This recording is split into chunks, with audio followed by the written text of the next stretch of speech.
What's up, YouTube? Welcome back to the channel. Today we're going to be doing some Nightmare Void Rift in Watcher of Realms. Let's dive right in.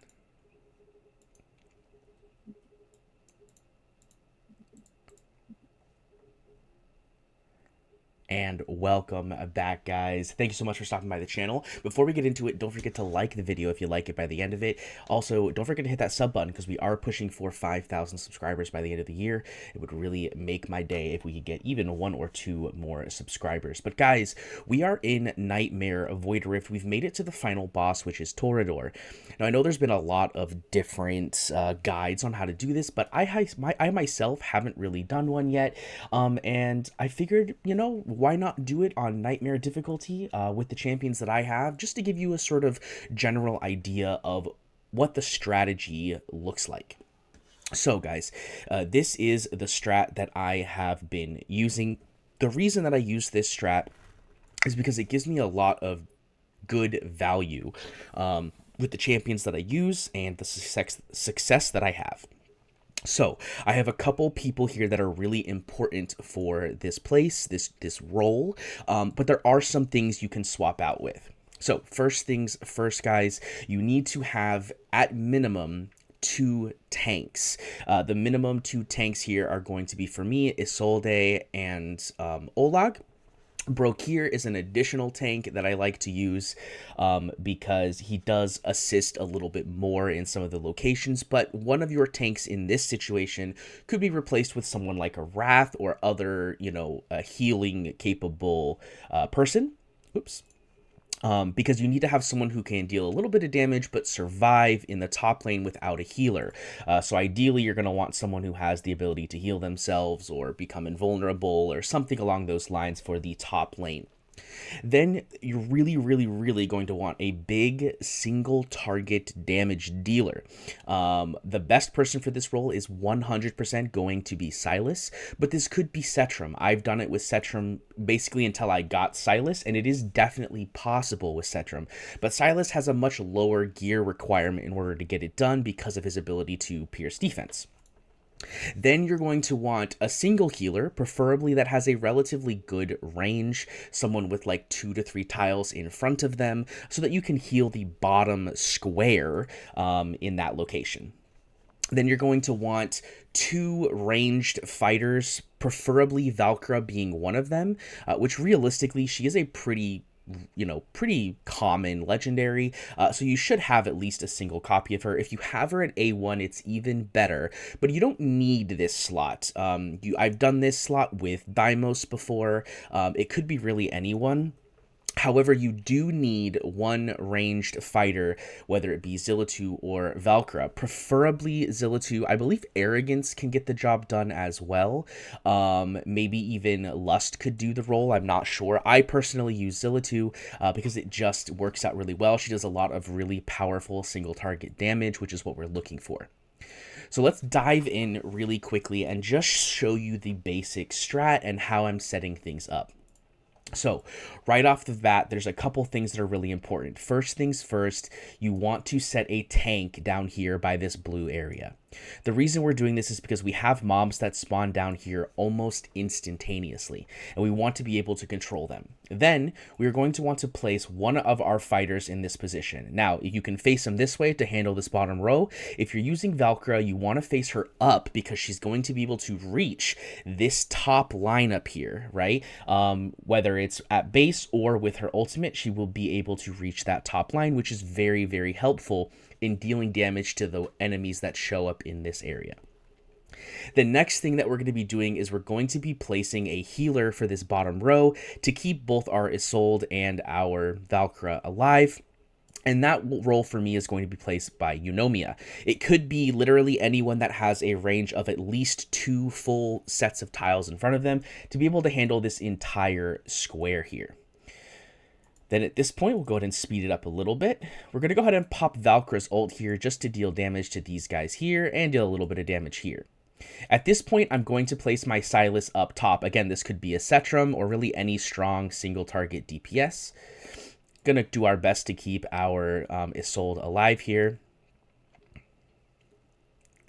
And then we are going to place our main Actually, I need to place the top tank. I almost forgot. We're going to place the top tank up here in order to handle the mobs that spawn right here, followed by an additional tank right in this location. I'm going to go ahead and slow it down here for you guys. This top tank here is just staying long enough, basically staying alive long enough to be able to handle keeping these ads. We're going to go ahead and pop this here, and then we're going to place our ranged fighter here. Now, this is why the ranged fighter is so important. We need to be able to hit one tile in front of our tank while not being on the tile right behind the tank, because Torador does an AoE that will hit the tile behind your tank. So we're going to place our Zilla-2 here. Then at this point, we will hang out. We're just going to deal a little bit of damage here with our Valkyra on these ads. I am questioning if my Valkyra has gear at this point. I'm a little concerned that maybe she doesn't. We're going to go ahead and place our Aracha down here just to help clean up a little bit of this stuff that we've got going on. As you can see, we have pretty good survivability down here in the bottom, and the top is being handled quite well between the DPS that we've got up here. Gonna go ahead and pop Brokir's ultimate because we do have his personal artifact, right? His exclusive artifact, which gives him additional healing when he is frozen. So now we have Torador starting to show up, and basically what that means is that we are going to need to get ready to take him out. So we're going to go ahead and start popping all of our stuff here. We're going to pop everyone, and our goal is to kill Torador as fast as possible. So as you can see, we are doing lots and lots of damage. And we're perfectly fine with him dying here because right here he's going to die. We're going to remove this guy right here, and we're actually going to remove our Olag as well because we don't need him anymore. And now at this point, we are simply waiting for the respawn of our Olag or Brokir. I guess we could have kept Olag up there actually, which actually probably would have been the smarter move, but realistically it doesn't matter too much.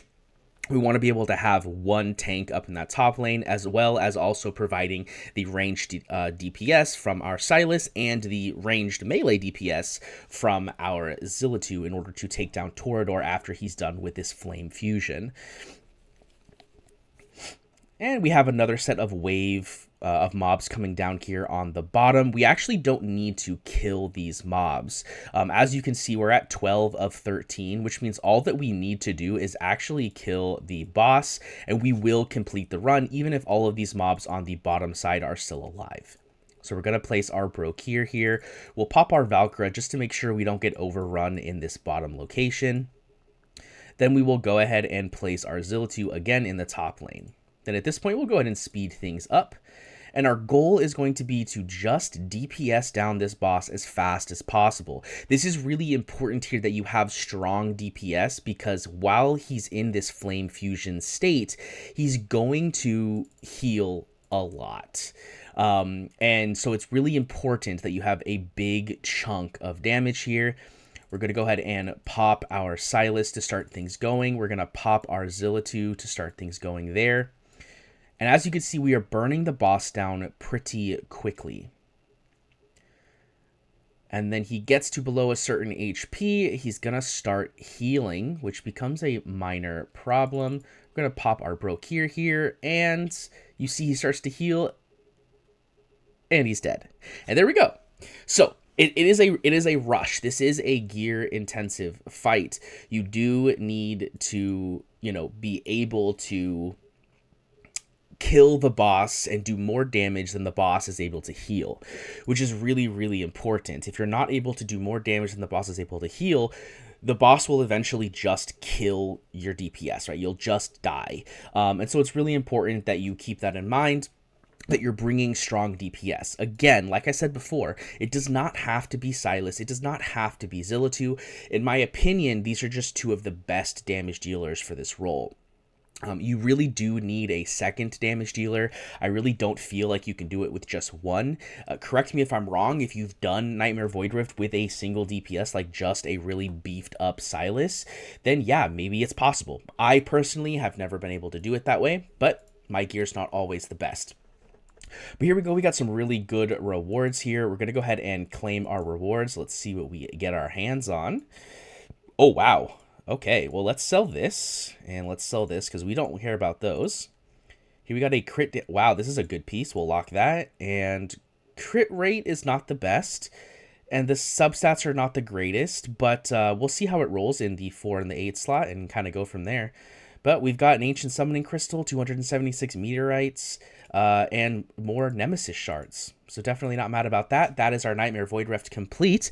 Let's go ahead and finish off by doing those summons, because we all know we like to see summons. We've got 310. Let's see if we can get anything good. Come on, give me some exclusives, baby. All right, a Lunacy Visor. Not mad about this at all. I do have a maxed Lunacy Visor, so, you know, it's not a crazy thing. But getting a secondary one, definitely not bad. Would like to be able to max a second one for sure. Crest of Thunder, that's the unfortunate. Could have been an exclusive 20% drop. Okay, that's rude of you, game. Let's, come on, make it up to me. Goddess's Grace, not a bad artifact, especially with all the defensive-based tanks we have. Wow.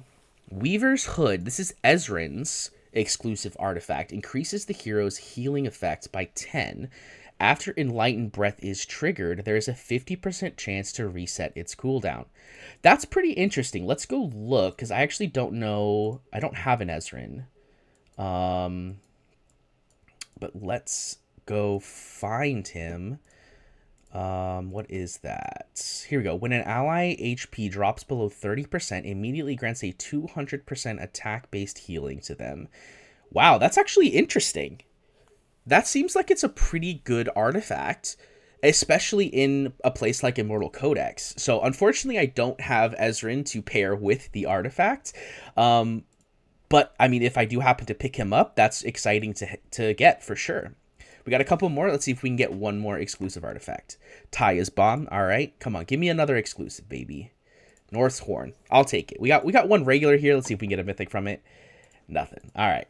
That's okay, though, right? It's okay. We ended up getting one exclusive artifact. I really can't be mad about that. We did also get another Lunacy Visor, you know, which is cool. You know, if we go and we look, you'll see we have one maxed, and then we have another one. Where is the other one? Right here. Oh, and there's the other one down there, right? So we've got two now. So we could get another one up to Awaken 1 if we wanted. But yeah, I mean, I would say that that went pretty well. But hopefully this, you know, sort of brief guide gave you some assistance in understanding how to beat Torador. And when we get the next rotation where we have the other boss, which is Lasir, I will go ahead and do a video for that as well. So look forward to that when we get another set of Void Rifts coming out. Like I said at the start of the video, guys, if you liked the video, make sure to hit that thumbs up button and hit the subscribe button, because we are pushing for 5,000 subscribers by the end of the year. I'd really appreciate it if we can make it halfway by my birthday, which is in July. So let's make it happen, guys. We are making progress. We're almost up to 2,400. Only 100 more to go in the next few months. I'd really appreciate that, guys. But hope you enjoyed it. I'll see you in the next one. Peace.